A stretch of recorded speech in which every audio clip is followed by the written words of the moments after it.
olahraga, salam pembinaan harga mati. Oke, kita ketemu di sini dalam bincang santai tentang ulasan dari Liga Persahabatan U19,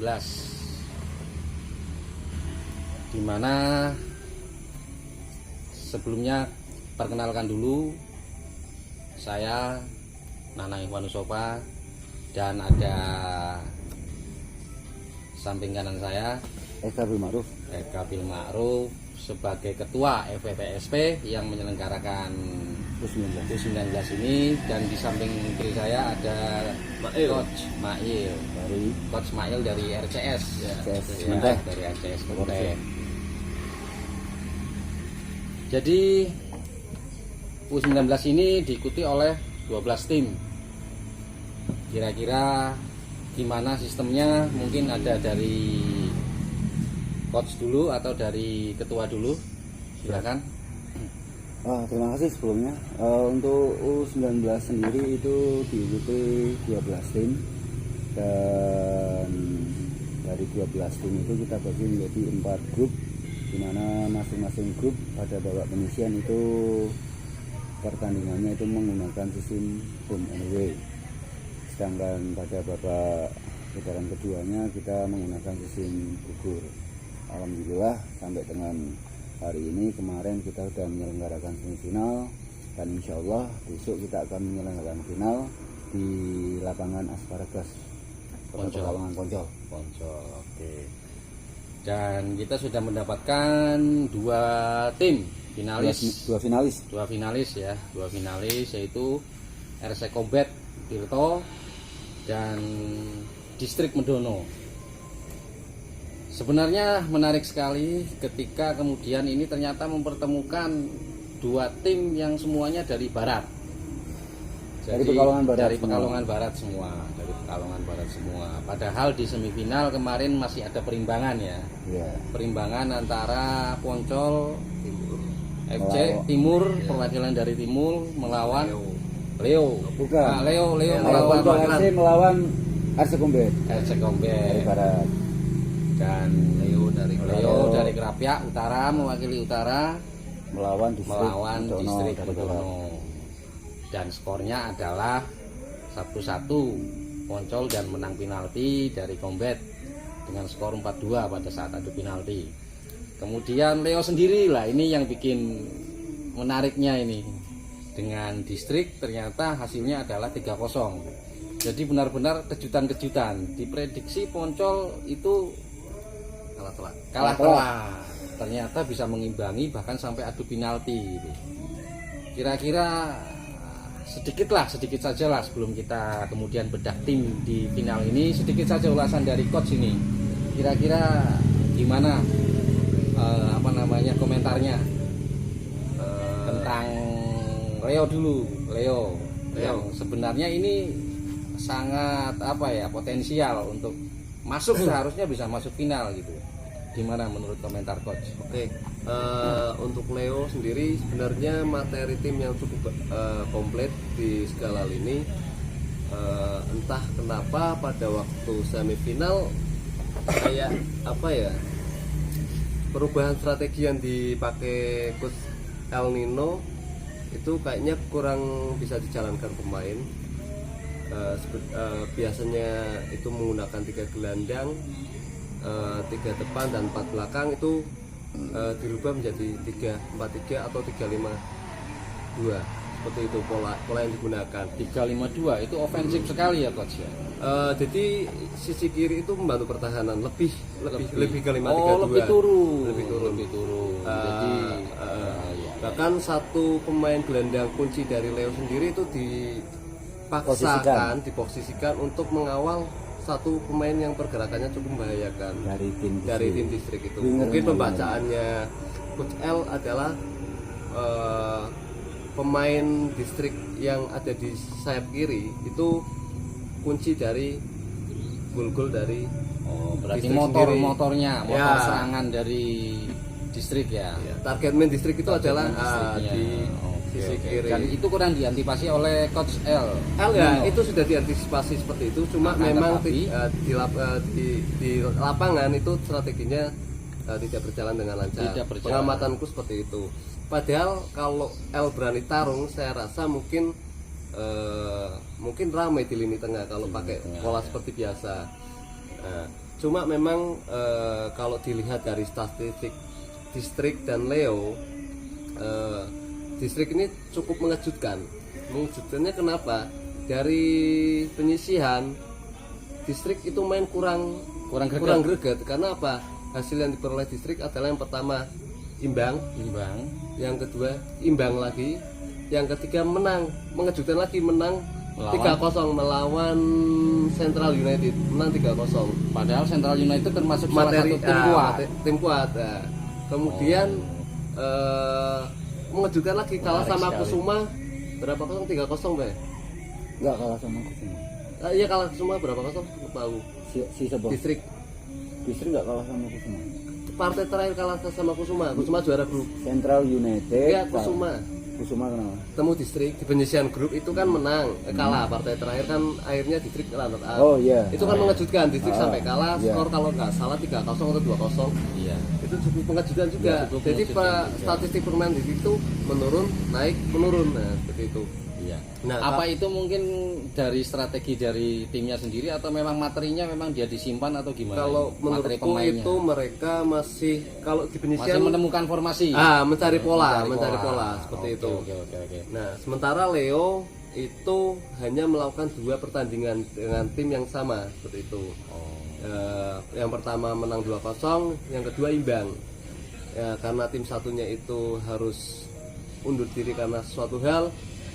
Leo hanya bermain 2 kali, jadi mungkin pola timnya nggak kebentuk dalam berjalan. Iya. Jadi kurang kurang pemanasan atau mungkin kurang nyetel karena kurangnya kompetisi ya. Sehingga dia tidak teruji untuk bertemu dengan lawan-lawan dengan berbagai tipe mungkin begitu ya Coach ya. Untuk kelemahan Leo kemarin pertandingan itu di lini belakang itu sangat lemah dalam hal antisipasi bola-bola atas. Apa mungkin faktor cedera? Enggak ada pemain yang cedera, pemain fit.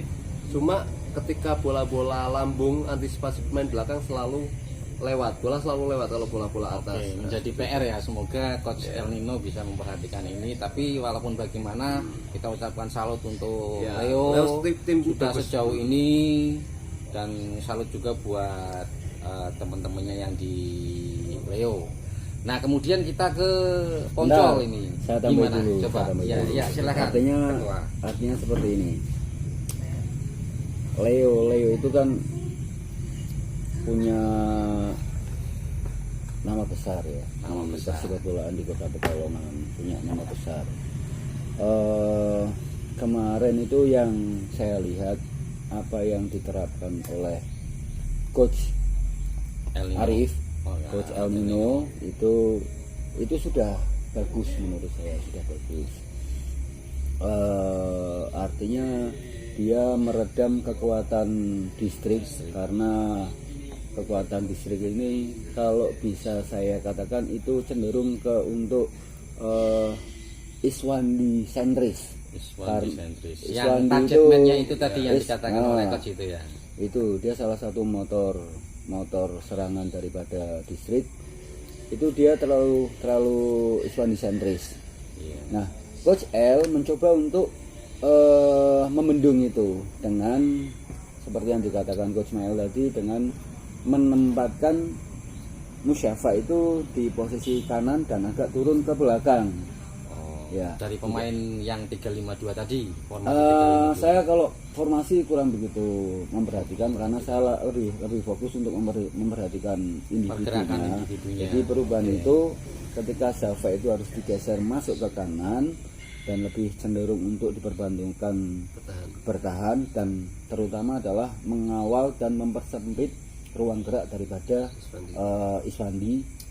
Ini sebenarnya sudah bagus, tapi sayangnya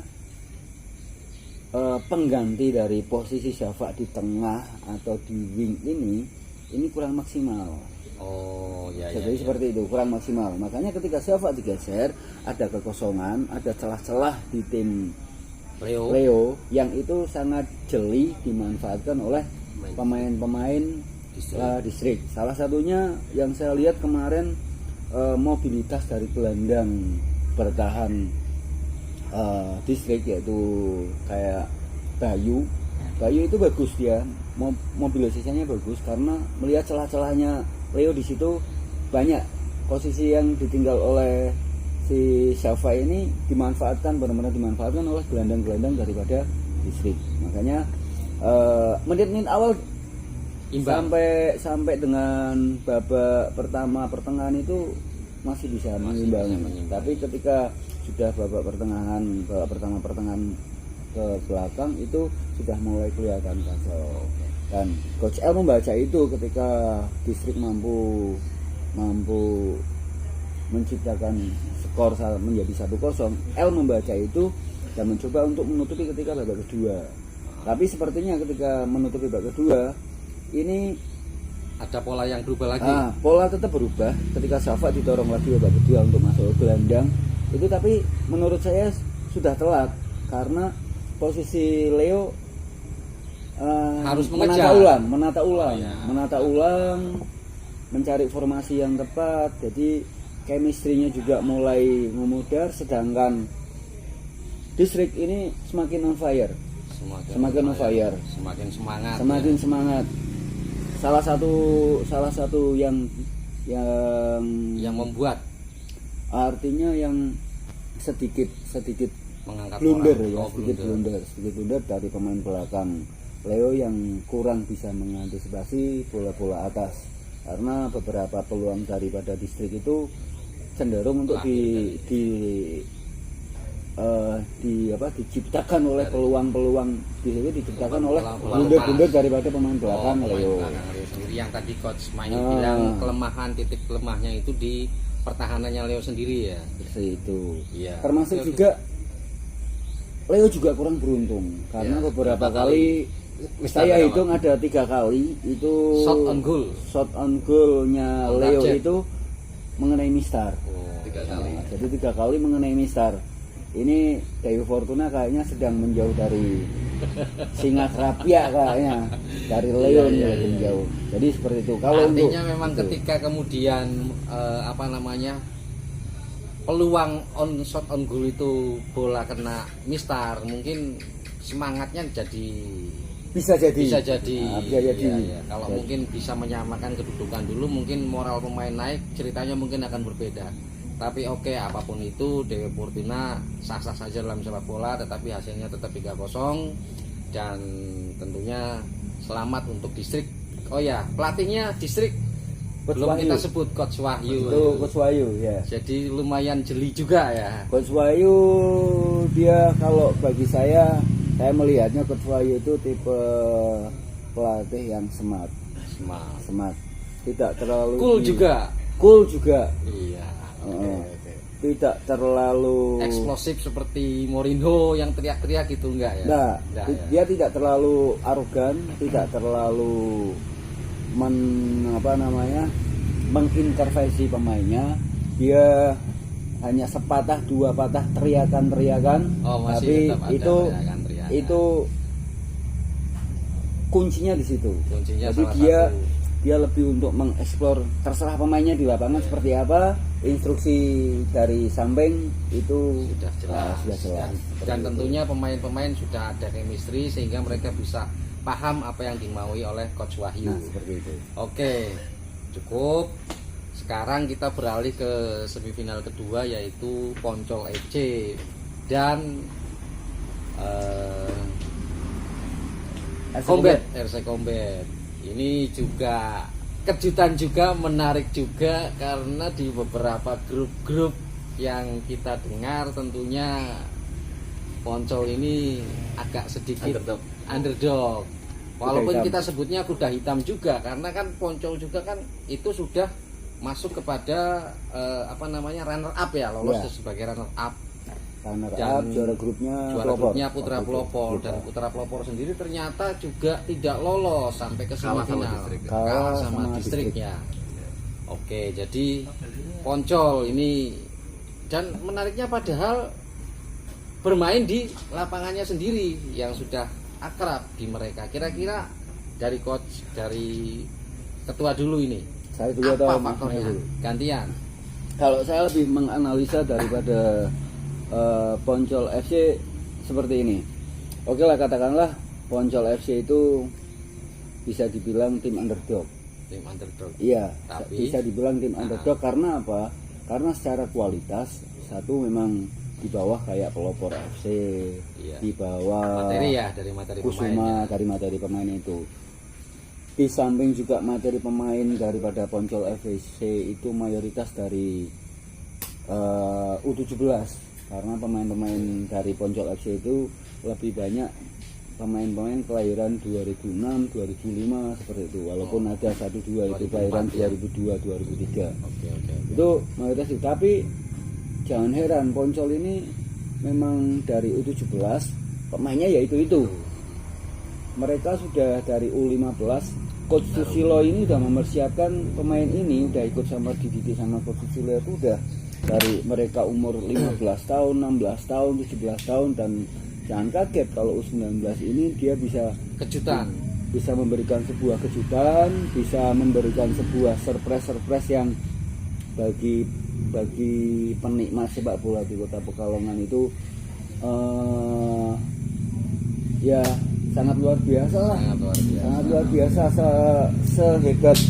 Sehebat dan sekarang tim juara U17 RC Combat bisa ditahan satu-satu sama Poncol FC, itu sebuah pencapaian yang sangat luar biasa. Penghargaan tersendiri. Tapi yang salut lagi buat Coach Susilo, karena dia tidak memaksakan. Kalau yang saya lihat, dia tidak memaksakan ketika dia harus berhadapan dengan tim yang lebih materinya lebih siap. Dia tidak memaksakan untuk menyerang. Tapi dia posisinya lebih cenderung ke zona marking aja. Kalau yang saya lihat itu lebih cenderung ke zona marking, lebih cenderung ke disiplin posisi, lebih cenderung pemain-pemainnya itu untuk mengoptimalkan serangan balik. Walaupun babak kedua, sekali lagi saya bicara masalah Dewi Fortuna, karena babak kedua itu Poncol sangat keteteran sekali. Amat sangat keteteran ketika RC Combat itu harus gimana caranya supaya tidak adu penalti. Tapi ternyata Poncol masih bisa bertahan dengan gempuran-gempuran yang dahsyat dari RC Combat. Ternyata Poncol masih bertahan dan kedudukan 1-1 waktu itu bisa sampai ke adu penalti. Walaupun setelah adu penalti Poncolnya sendiri mengakui keunggulan RC Combat. Iya, oke, luar biasa. Yaitu golnya Poncol sendiri itu lahir bukan dari sebuah skema serangan, tetapi dari bola mati ya. Itu mungkin salah satu Dewi Fortuna juga mungkin yang membuat, atau gimana menurut mungkin sedikit ya gantian ya. Silahkan. Untuk peluang gol memang di event U19 banyak sekali tim-tim yang memanfaatkan bola mati, mencari gol, peluang gol itu dari bola-bola mati seperti itu. Untuk menanggapi pertandingan Combat dan Poncol, memang Poncol memang benar katakan di grup pun banyakan mengunderdogkan Poncol dan lebih mengunggulkan Combat karena sampai ada prediksi 6-0 ya, karena bisa dilihat sendiri Combat itu materi yang digunakan hampir rata-rata pemain jebolan juara U17 kemarin. Jadi otomatis chemistry yang didapat dan pola permainannya masih darat. Nah, coachnya siapa di Supri Combat? Supri Gaprek. Supriyanto. Ya, yang biasa panggilannya Coach Gaprek. Dan manajernya Mas Ebim yang sangat menyupport pemainnya hingga semangat. Untuk kalau melihat peta kekuatan kemarin, sebenarnya memang Poncol mungkin sudah membaca pola permainan dari Combat seperti apa, dan membuat sebuah pola antisipasi agar memang Combat tidak bisa mengoptimalkan lini tengah untuk menyupport bola ke striker dengan luasa atau lini depannya dengan luasa. Saya sempat juga agak gelo ya karena RCS juga kalah sama Combat. Memang Combat kalau memang enggak pertandingan lawan RCS pun saya menerapkan pola yang mungkin sama dengan Susilo. Artinya antisipasinya sama. Antisipasinya adalah bagaimana kita memposisikan pemain itu cenderung menguasai penumpukan pemain di lini tengah dan di lini pertahanan seperti itu. Karena memang kerjasama 1-2 pemain Combat sangat bagus. Skill ball mereka rata-rata bagus seperti itu. Rata bagus. Ya. Sementara di tim lain masih ada beberapa lubang pemain yang skill ballnya kurang seperti itu. Iya, mungkin di Poncol juga ada ketimpangan-ketimpangan ya coach ya, kalau kita perhatikan kemarin ya. Mungkin faktor apa ya? Kelelahan mungkin ya. Kelelahan bisa atau jadi. Mungkin bisa jadi ya. Kalau dari faktor tuan rumah sendiri ketika Poncol itu ada pengaruhnya sedikit ya, mungkin. Jelas bermain di kandang sendiri jelas menjadi faktor keuntungan. Keuntungan seperti itu. Karena apa? Yang pertama pemain sudah terbiasa dengan kondisi lapangan. Sudah terbiasa dengan hafal pola permainan di lapangan itu seperti itu. Iya. Yang kedua support dari pendukung, supporter. Itu paling utama karena apa? Meningkatnya motivasi pemain itu adalah dukungan moral naiknya moral itu salah satunya dari supporter ya. Dan supporter Poncol memang lumayan terkenal relatif fanatik juga, sehingga setiap pertandingan yang dilakukan oleh Poncol selalu penuh dengan para supporter. Ibaratnya kemarin pertandingan kemarin itu 12 orang melawan 11 orang karena pinggirnya ada satu orang pemain tambahan gitu ya. Tetapi apapun itu ternyata memang kondisi di lapangan kita nggak bisa mengingkari. Pemain ketika terdesak terus secara moral ketika menghadapi adu penalti akan selalu berbeda. Itu mungkin juga faktor salah satu kemudian di adu penalti. Padahal memang kalau kita melihat mungkin Poncol justru Poncol yang ingin adu penalti gitu ya. Karena dia bertahan total di babak kedua gitu. Tetapi hasilnya tetap 4-2 karena memang moralnya dan pemain-pemain dari yang jelas kesiapan penendang penalti Combat lebih siap. Oke. Saya kira dari 4 besar para pecinta sepak bola Kota Pekalongan sudah bisa mendapatkan gambaran bahwa memang yang lolos di final apapun itu adalah memang pemain yang tim yang benar-benar pantas, layak gitu ya. Jadi tidak ada faktor kejutan karena memang dua finalis ini adalah memang benar-benar yang layak untuk masuk final. Final ideal. Walaupun kekurangan idealnya adalah tidak mewakili hanya dari barat. Ini kalau dari sisi entertainnya mungkin agak kurang ya. Tetapi apapun itu bagi Combat dan Distrik ini adalah sebuah pertarungan justru menjadi gengsi tersendiri ya kan. Siapa sebenarnya raja dari barat sekaligus Pekalongan gitu kan, ibaratnya derby. Kalau kita melihat derby itu kan mesti boleh kalah asal tidak dengan tim sekota kan gitu. Boleh kalah sama tim lain asal tidak kalah dengan tim sesama barat. Nah, ini menarik. Kita bedah tim ya. Bentar. Bos, saya bos ora apa? Oh, aman ra ngantuk kan? Oke, siap. Oke, lanjut. Bos wis ngantuk ya? Iya, jadi kabarnya bos. BK. Kebetulan kita sebut ya. Kita di sini ngobrol-ngobrol kita di kafe WK, Kafe Kebon, Wedangan Kebon di Duet Exit Tol Duet. Kita lanjut. Oke. Bedah tim. Kekuatan pertama yang pengen saya kupas tuntas itu dari sisi pelatih dulu ini. Ada 2 tipikal yang berbeda, sama, unik atau gimana? Komentarnya monggo dari sama coach. Pelatih dulu itu sama pelatih dulu. Oke. Sama coach ya. Sama coach pasti lebih paham. Iya. Karena biasa pernah ketemu juga. Pernah ketemu sama Distrik, pernah ketemu sama Combat. Jadi juga dia tahu karakternya pelatih dari Distrik, karakter pelatihnya RC Combat ini Coach Mael ini lebih paham. Lebih paham dan kebetulan RCS melawan dua-duanya. Kalau yang U19 dia hanya melawan Combat, RC Combat. Dua kali saya ketemu Combat. Dua kali kalah tapi. Kalah. Nah, Kalah. Tetapi mungkin kan dengan 2 kali itu bisa nanti ada semacam revenge. kalau sampai 3 kali kalah sama RC Combat Hat-trick, berarti Ganti pelatih. ganti pelatih. Ya, untuk sosok kedua pelatih Mas Wahyu dan Mas Gaprek, saya lebih kenal dengan sebutan Gaprek, pelatih Combat.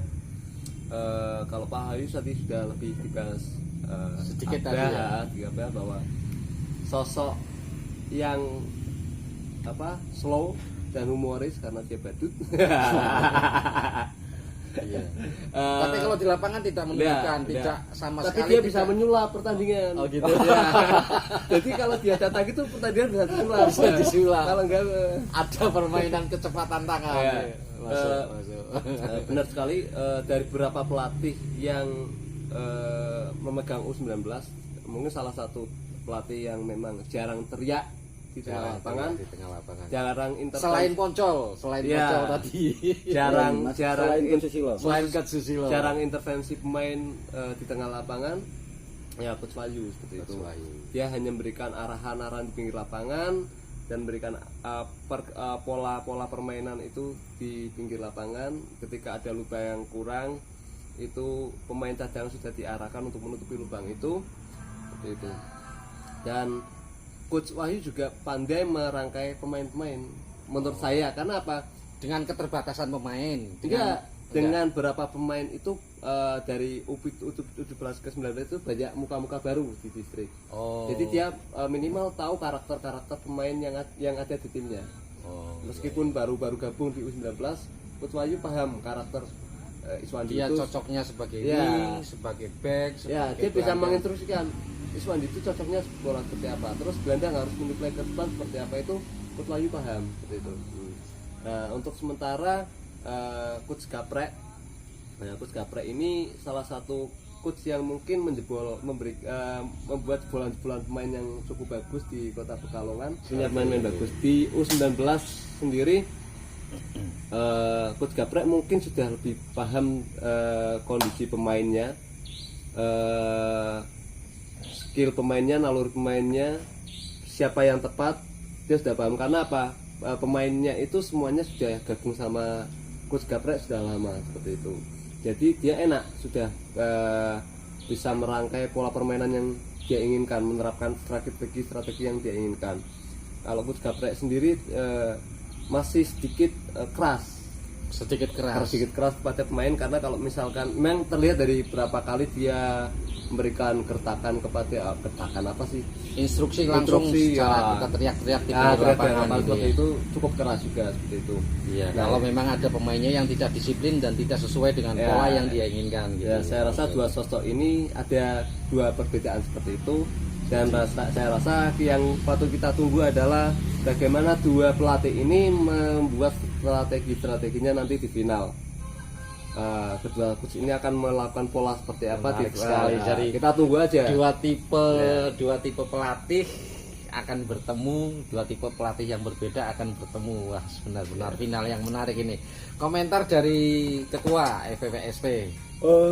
Kalau saya lebih melihat dari sisi pelatih dulu kita ya. Dari sisi pelatihnya itu pertandingan final ini besok ya perang strategi kalau menurut saya. Ya. Karena dari timnya sendiri itu masing-masing tim itu punya materi yang bagus, baik itu pemain inti maupun pemain cadangan itu sama rata, tidak beda kualitasnya. Kalau menurut saya besok ini keduanya sama-sama akan ofensif. Sama-sama akan ofensif. Oh, berarti bermain kita sudah kalau mulai menurut berbicara saya, kepada ini ya. Artinya seperti ini. Coach Wahyu sama Coach Gaprek sendiri besok kalau prediksi saya itu tetap akan memainkan sepak bola ofensif semua. Sepak bola menyerang semua. Layak ditunggu, harus nonton. Kalau menurut saya karena dari segala sisi pun dari kedua tim ini materinya hampir bisa dikatakan seimbang. tinggal nanti antara Coach Wahyu sama Coach Gaprek ini jeli mana. Ya. Ketika pertandingan berjalan, ketika bola jalan itu Dan siapa yang bisa melihat celah, siapa yang bisa mengoptimalkan strateginya, siapa yang bisa mengoptimalkan apa instruksi pelatih, itu yang bisa tampil sebagai juara kalau menurut saya. Oke. Tuh. Ya, oke. Terus jangan lupa keunggulan dari RC Combat, kalau menurut saya ini ada satu keunggulan dari RC Combat dan ada kok satu keunggulan lagi dari distrik. RC Combat ini disupport oleh seorang penggila bola, itu gila banget sama bola. Oh iya. Itu Kita Bos sebut Winsori. Bos Winsori. Luar biasa dia. Pagi kerja dari habis subuh sampai siang langsung ke lapangan, malam masih menerima anak-anaknya di rumahnya. Itu udah dilakukan bertahun-tahun. Apalagi sekarang support untuk RC Combat tambah kenceng. Mungkin ini untuk pertandingan besok mungkin bisa jadi kalau misalkan RC Combat itu bisa juara, itu bonusnya mungkin besar, mungkin seperti itu. Mungkin satu pemain bisa, yang tadinya kalau menang dapat 1 ayam, mungkin sekarang 2 atau 3 ayam. Jadi seperti itu. Sedangkan di distrik ini ada Sosok legenda Legenda. sepak bola Kota Pekalongan dan maskot daripada Distrik.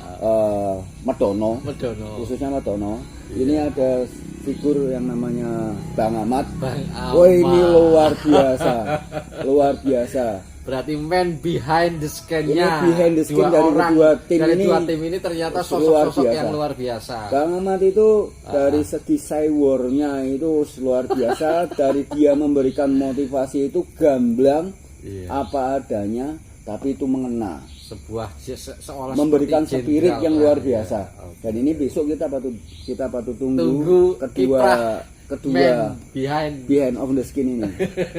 Kedua orang di balik layar ini, di balik tim ini luar biasa nanti. Oke. Nonton nanti ya. Harus wajib nonton. Wajib nonton. Nah, kalau dari skema sendiri, kira-kira prediksinya. Coach dulu. Skema biasa dimainkan. Oke. Untuk prediksi skema permainan, Iya. mungkin dari pandangan saya dari beberapa pertandingan yang dua tim lakukan, akan terjadi pertarungan di lini tengah yang sangat menarik. Ada penumpukan pemain di lini tengah pertarungan yang sesungguhnya. Enggak penumpukan, Bukan cuma penumpukan. kunci permainan kedua tim adalah di lini tengah. Lini tengah. Dan itu akan terjadi pertarungan di lini tengah yang sangat menarik. Lini tengah mana yang menguasai itu yang kemungkinan akan mendapatkan peluang-peluang yang sangat bagus seperti itu. Oke.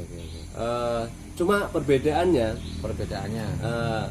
ada sih satu persamaan di wing. Kalau misalkan di Combat itu ada Iswandi, di Distrik di Combat itu di Distrik ada Iswandi, di Combat ada putranya Pak Minsori namanya siapa? Fasya. Ya, itu sering menjadi target bola-bola dari lini tengah seperti itu. Nah, lini belakang mana yang mampu mengatasi pergerakan dua pemain itu, mungkin peluang-peluang gol akan minim terjadi. Dan keduanya berada di sisi yang sama atau di kalau si Fasya ketika Junet main itu akan masuk ke wing atau sayap. Tapi kalau Junet nggak main itu dia akan masuk ke tengah seperti itu. Sementara Iswandi posisi pasti adalah di wing kanan, wing kiri. Iswandi kemarin terakhir masuk di wing kiri, seringnya di wing kiri. Di wing kanan ada siapa? Anaknya Pak Margot. Fatih ya. Di Distrik punya wing lincah dan sprint yang bagus seperti itu. Sprintnya kenceng. Di Distrik seperti itu. Jadi memang kekuatan Distrik serangannya pasti dari lini sayap. Oke. Kalau saya membayangkan dari pola-pola gambaran yang digambarkan oleh Coach Ismail tadi, ada sebuah pergerakan sampai kepada sisi-sisi lapangan, akan menyisir, memanfaatkan lebar lapangan, benar-benar dimanfaatkan dengan kecepatan masing-masing dari wing-wingnya ya. Dan di pertahanan pun dua tim ini punya sosok pemain bertahan yang jangkung-jangkung Yang jangkung-jangkung Ya. besar, tinggi besar, menara-menara menara dan itu mereka bola-bola bawah, atasnya mereka main semua. jitu ya, semua. jitu semua. Jarang blunder lah. Wes, luar biasa. Jadi rame lah pertandingan Ramai. besok. Dari formasi menurut Kalau Ketua, menurut saya dari beberapa Formasi. kali saya melihat pertandingan Distrik FC dan RC Combat, kalau Distrik itu lebih cenderung menerapkan dia 4-3-3. Dia benar-benar mengoptimalkan kecepatan dan penetrasi dari kedua sayapnya. Inggris sekali mereka. Bisa dikatakan seperti itu. Sayap mereka itu si Iswandi atau Wantong ini sama si Fateh ini luar biasa. Duanya punya skill ball dan dribble dan pengolahan bola, ball feeling, sprint dan lain sebagainya itu komplit. Komplit. Terakhir kedua pemain ini mencetak gol. Dan 2 gol ini sangat luar biasa. Gol Golnya sangat cantik. gol cantik semua. Spektakuler semua melalui sebuah skema setting serangan yang sangat sempurna lah. Finishingnya sangat sempurna. Jadi ini saya tetap yakin besok Coach Wahyu pasti akan mengoptimalkan kedua wing ini. Di samping Coach Wahyu tentunya tidak meninggalkan gelandang. Gelandang Coach Wahyu ini ada 3 gelandang yang sangat dominan, yaitu satu kalau saya lihat satu si Dani itu, terus yang kedua ada si Bayu. 2 gelandang ini sangat dominan mengatur ritme permainan. Ritme serangan dari Distrik sangat tergantung daripada alur suplai bola. Tempo juga berarti ya. Itu satu itu. Cuman salah satu kelemahan saya, kalau salah satu kelemahan atau enggak itu mudah-mudahan bisa diperbaiki, itu yang seperti saya bilang bahwa Distrik ini terlalu Iswandi sentris, terlalu tergantung sama Iswandi. Kalau bisa saya katakan, ketika misalkan Distrik ini keserang atau Distrik ini diserang, ini sayap kanannya si Fatih ini masih bisa turun bantu pertahanan. Tapi kalau Iswandi ini posisinya dia wing, itu harusnya dia juga turun ke belakang, turun masuk ke dalam menjadi gelandang dan membantu pertahanan. Tapi yang beberapa kali saya lihat Iswandi ini terlalu dia menunggu. Mungkin ada skema serangan balik yang dia tunggu. Jadi seperti itu. Saya bilang tadi, dia menunggu, terlalu sentris ke dia, jadi dia hanya ngenteni tok, bahasanya seperti itu. Tidak kurang mau jemput bola dan mau ikut bertahan. Iya, bukan tipe pekerja keras juga ya berarti ya. Kalau pekerja kerasnya pada saat dia Ofensifnya berarti memang tenaganya luar biasa. disimpan untuk eksplosifnya penyerangan gitu ya. Kalau ketika dia pegang bola luar biasa, skill ballnya, dribblingnya itu bolanya lengket. Dan yang paling utama adalah feeling goalnya. Feeling goalnya dia terhadap feeling. Naluri membunuhnya, naluri golnya itu luar biasa si Iswandi ini. Bahkan kemarin yang dia cetak lawan Leo itu sebuah gol first time volley, langsung masuk ke gawang melalui umpan dari si wing kanan si Fateh itu. Nah, kalau RC Combat sendiri yang saya lihat dari beberapa pertandingan RC Combat, Coach Kapre ini lebih sering menerapkan 4-3-2-1. 4-3-2-1. Tapi pada saat dia tidak pegang bola, formasi 4-3-2-1 ini bisa berubah menjadi 4-3-3. Ini yang hebatnya dari RC Combat ini adalah bahwa pemain-pemain mereka ini sudah mempunyai chemistry kapan dia harus defend, kapan dia harus offensif.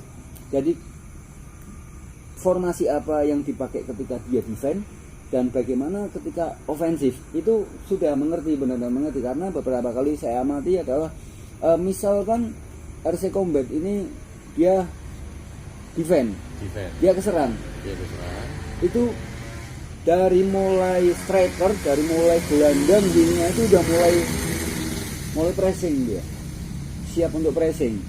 Dan yang tadinya misalkan Fasya jadi wing, itu dia masuk ke dalam menjadi gelandang. Bisa dibayangkan. Nah, seperti yang tadi saya Coach Mail bilang bahwa besok pertarungan tengah memang menentukan menjadi sekali. kunci. Menjadi kunci itu satu. Oke. Pertandingan insya Allah besok pasti akan Kalau seru. dari tipikal RC Combat dan distrik tadi RC Combat 433. Kalau dari RC tim Combat kalau bisa saya bilang 4321. 4321 atau 433 atau tergantung dari situasinya di dia. lapangannya. Kalau di Liga Inggris, Coach, kira-kira seperti apa? Manchester City kah? Kalau di Liga Inggris, Seperti Liverpool kah? kalau Ya kan? bisa saya bilang itu malah cenderung Lebih bukan ke Liga Inggris kalau saya bilang. Spanyol. Saya bilang malah lebih ke Spanyol. Spanyol. Kalau dalam hal ini polanya Barcelona. kalau polanya si RC Combat ini pelatih dari Coach Gabriel ini kalau bisa saya bilang itu malah lebih ke Diego Simeone, Atletico Madrid. seperti itu kalau Oke, lebih saya oke, bilang. oke. Kalau lebih saya bilang seperti itu. Kalau menurut saya nggak tahu sama coach itu. Kalau saya kan mungkin tadi bilang Manchester City ya, karena kan saya cuma lihat ada Aguero dan 2 wing yaitu Sterling dan satunya lagi bisa siapa saja, Mahrez atau siapa gitu mungkin. Nah, kalau dari RC distriknya kira-kira lebih mirip. Nah, tadi kan 442 ya, berarti Inggris dong. Kira-kira lebih mirip mana? Kalau distrik Secara- itu saya lihat 433. 433 juga. Malah seperti ya bisa seperti apa yang sering dilakukan oleh Pep Guardiola seperti itu. Manchester City. Manchester City, Madrid juga. Madrid juga Mengoptimalkan juga, ini iya. wingnya. Wingnya. Cuman kalau yang paling Karena kan paling wingnya menonjol, tadi kan juga pencetak gol juga kan. yang paling menonjol, Goal getter juga, ya. yang paling menonjol dari kedua permainan ini adalah kalau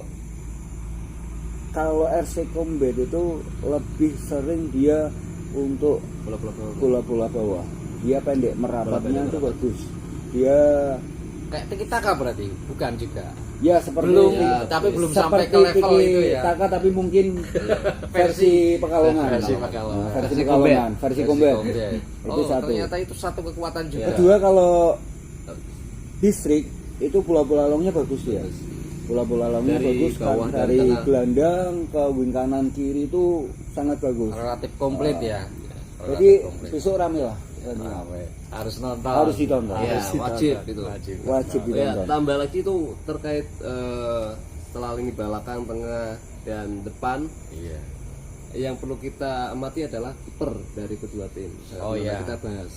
Kiper ya. Ya, distrik cuma punya 1 kiper. Iya. Ya. Kak sementara Combat Combat punya 2 kiper. Dan sama-sama Sama-sama kualitasnya- bagus seperti itu. Kualitasnya Sama bagus. rata bagus. Nah, kalau yang saya lihat distrik kipernya itu mudah-mudahan bisa on fire. Karena berapa pertandingan kiper distrik agak lambat Parah. atau sering Salah blunder juga, antisipasi. salah antisipasi, blunder juga pernah.